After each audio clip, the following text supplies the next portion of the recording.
इसमें बहुत कुछ बताने की स्थिति में नहीं हूँ। आने वाले समय में ये दोनों महापुरुषों की हटा के गॉडसे की वो लगा देंगे।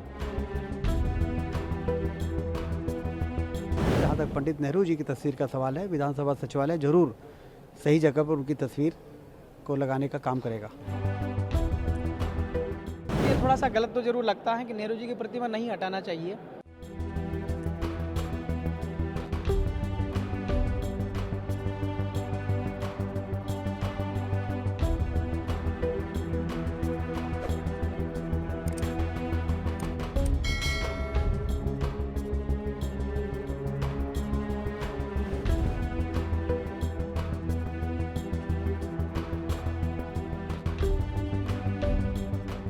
दोनों महापुरुष बड़े सम्मानीय और पूजनीय हैं। नेहरू जी का भी बड़ा योगदान आज़ादी में और देश के निर्माण में रहा है, और डॉक्टर अंबेडकर जी का भी संविधान बनाने में और देश को बनाने में बड़ा निर्माण उनका योगदान रहा। दोनों महापुरुष हैं, और ऐसी किसी की महापुरुष की फ़ोटो पंडित जवाहरलाल नेहरू की नहीं हटाना चाहिए थी, बल्कि दोनों की लगी रहने देते। और जिस तरह का सोच भारतीय जनता पार्टी का है, उससे ऐसा लगता है कि आने वाले समय में ये दोनों महापुरुषों की हटा के गॉडसे की वो लगा देंगे। गॉडसे जी की भी लगा सकते हैं। ये भारतीय जनता पार्टी का षड्यंत्र है जो प्रमाणित हुआ। भाजपा हमेशा षड्यंत्र करके चुनाव जीतती है, और षड्यंत्र करके वो आपस में लड़ा करके बीच में अपना फायदा लेने का जो षड्यंत्र कर रहा है, ये बिल्कुल उचित नहीं है। देश के संविधान निर्माता बाबा साहब, देश के प्रथम राष्ट्रपति डॉक्टर राजेंद्र प्रसाद जी, प्रथम प्रधानमंत्री पंडित जवाहरलाल नेहरू जी ने इस देश को संविधान दिया है। मेरा मानना है कि उनके बीच में इस तरह के भाजपा जो षड्यंत्र कर रहा है वो बिल्कुल उचित नहीं है। आपके नेता प्रतिपक्ष कह रहे हैं कि एक दिन तो गॉडसे जी की फोटो लगा देंगे इन दोनों की हटा के। देखिए, भारतीय जनता पार्टी पूरी षड्यंत्र से काम कर रहा है, जो देश के लिए उचित बिल्कुल नहीं है। नेहरू जी की प्रतिमा थी, वो भी देश के पहले प्रधानमंत्री थे, लंबे समय तक प्रधानमंत्री रहे हैं, तो उनका भी बहुत योगदान है भारत के निर्माण में।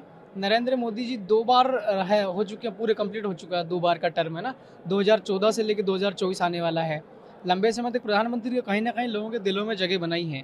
नेहरू जी मेरे ख्याल से 17 साल तक प्रधानमंत्री रहे हैं भारत के, तो उनकी तस्वीर होना चाहिए, और उनकी हटा के अगर बाबा साहब की लगाई है, मेरा ये मानना और कहना भी है आपके मीडिया के ज़रिए, नेहरू जी की प्रतिमा लगी रहना चाहिए, पहले प्रधानमंत्री हैं। और बाबा साहब की तस्वीर भी होना चाहिए, जिन्होंने भारत के संविधान की ड्राफ्टिंग की है। बहुत कुछ भारत के संविधान कमज़ोर लोगों के लिए अधिकार दिए हैं संविधान में, तो बाबा साहब की तस्वीर और नेहरू जी की तस्वीर कंपलसरी होना ही चाहिए। दोनों की होनी चाहिए, लेकिन दोनों की होनी कांग्रेस तो ये तक कह रही कि ऐसा ना हो कि आने वाले समय में बीजेपी इस तरीके से करे कि दोनों के हटा के गॉडसे की फोटो लगा दे अब सदन में, जिस तरीके से ये कर रहे हैं। बोल रहे सदन में मुद्दा उठाएंगे, सदन में मुद्दा उठाते तो आप सहयोग करेंगे कांग्रेस का? नहीं, सहयोग कुछ गलत चीज़ें होगी और मुझे लगेगा कि ये गलत है, तो फिर मैं वहाँ पर अपनी आपत्ति दर्ज करवाऊंगा, विधायक होने के नाते सदन के अंदर भी आपत्ति दर्ज करवाऊंगा। तो आप ये गलत लग रहा है फोटो हटाना, कि इस तरीके से नहीं हटानी थी, दूसरी लगा सकते थे? नहीं, मुझे आइडिया नहीं, आप कह रहे हो तो फिर ये थोड़ा सा गलत तो जरूर लगता है कि नेहरू जी की प्रतिमा नहीं हटाना चाहिए। मान लो कल को कांग्रेस का सरकार आएगा 10 साल बाद, 5 साल बाद या 20 साल बाद, फिर कांग्रेस वाले सत्ता में आकर के ऐसी हरकतें करेंगे, फिर बीजेपी के लोगों को भी तकलीफ दर्द होगा। तो मेरा ये कहना है कि संतुलन बना करके रहना चाहिए और नहीं हटाना चाहिए। अगर हटा भी होगा तो उसको वापस लगवा देंगे। मैं भी बात करूंगा विधायक होने के नाते, सदन में अपनी बात रखूंगा और सरकार से भी अपनी बात रखूंगा कि नेहरू जी की तस्वीर नहीं हटाना चाहिए। नेहरू जी ने श्यामा प्रसाद मुखर्जी जी को मेरे ख्याल से मंत्रिमंडल में जगह दिया था, तो दिल तो उनका भी बड़ा था, विचारधारा अलग अलग थी, जनसंघ के थे वो। और नेहरू जी ने बाबा साहब अम्बेडकर को भी लॉ मिनिस्ट्री दिया था, जबकि वो कांग्रेस के सांसद नहीं थे। कांग्रेस की सरकार थी दिल्ली में, मेरे ख्याल से इंदिरा गांधी जी प्रधानमंत्री थी।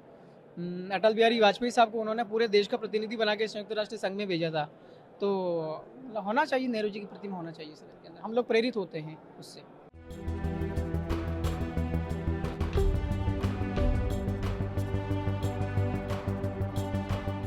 मुझे आज ही समाचार पत्रों के माध्यम से ये जानकारी मिली कि ये जो विधानसभा के हाल में अध्यक्ष की दीर्घा के दोनों ओर, अध्यक्ष के जो आसन दिए उसके दोनों ओर जो चित्र लगे थे, उसमें कोई चित्र, एक नेहरू जी के चित्र के स्थान पर डॉक्टर अंबेडकर जी का चित्र लगा हुआ है। तो जब मैं विधानसभा आया तो मैंने सचिवालय में जानकारी ली, प्रमुख सचिव जी ने बताया कि पिछले कार्यकाल में ये परिवर्तन हुआ था और